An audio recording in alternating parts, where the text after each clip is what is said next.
హాలీవుడ్లో రామాయణం అనే దాని మీద ఒక మూవీ ట్రైలర్ రిలీజ్ అయిందనమాట. అయితే ఆ మూవీ ట్రైలర్లో రావణాసురుని బాగా ఒక గంభీరంగా, ఒక హుందాగా, ఒక హీరోలాగా చూపించారనమాట.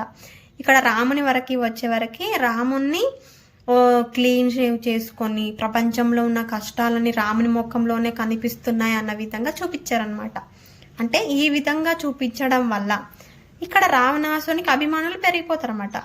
అయితే నిజానికి ఈ విధంగా ఉంటాడా రాముడు అంటే కాదు. వాల్మీకి రామాయణంలో ఇంతటి పరాక్రమవంతుడైన రావణాసురుడు రామునికి భయపడతాడు అనమాట. ఎక్కడ అంటే మా శూర్పణఖ వచ్చి రాముని పరాక్రమం గురించి చెప్పినప్పుడు అక్కడ భయపడతాడు. మళ్ళీ మారీచునితో మాట్లాడుతూ మారీచుడు చెప్తాడనమాట, రాముడు బాల్యంలో కొట్టిన దెబ్బకే నేను తట్టుకోలేకపోయాను, రాముడు ఇప్పుడు యవ్వనంలో ఉన్నాడు, ఆయన పరాక్రమాన్ని నువ్వు తట్టుకోలేవు అని చెప్పేసి చెప్పగానే అప్పుడు రాముడు ఆలోచిస్తాడనమాట. రామునికి ఎదురుగా వెళ్ళడానికి, రామునితో యుద్ధం చేయడానికి భయపడతాడనమాట. భయపడి జింక రూపంలో మారీచుని పంపించి రాముణ్ణి పంపించి లక్ష్మణుడు వెళ్ళిపోయిన తరువాత సీతమ్మని తీసుకొస్తాడనమాట.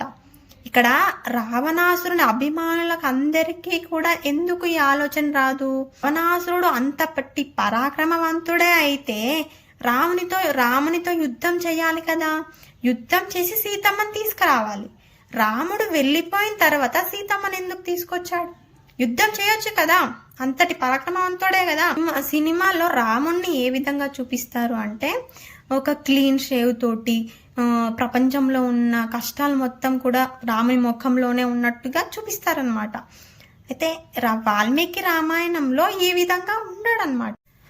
రాముడు అడవికి వెళ్ళినప్పుడు ఆయన కేశాలకు మర్రిపాలు పెట్టుకొని ఒక జటాజుటాలతోనే ఉంటాడనమాట. కైకేయి ఏమంటుందంటే నువ్వు వనవాసిలాగానే ఉండాలి అని అంటుందనమాట. అందుకనే ఆయన జటాజుటాలతోనే ఉంటాడు. రాముడిని ఒక హీరో లాగా చూపించకపోయినా పర్వాలేదు, కానీ రాముడు రియల్ హీరో అనమాట.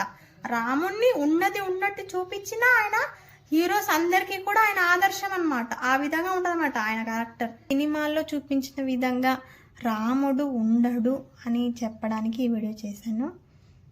అందరికీ జై శ్రీరామ్.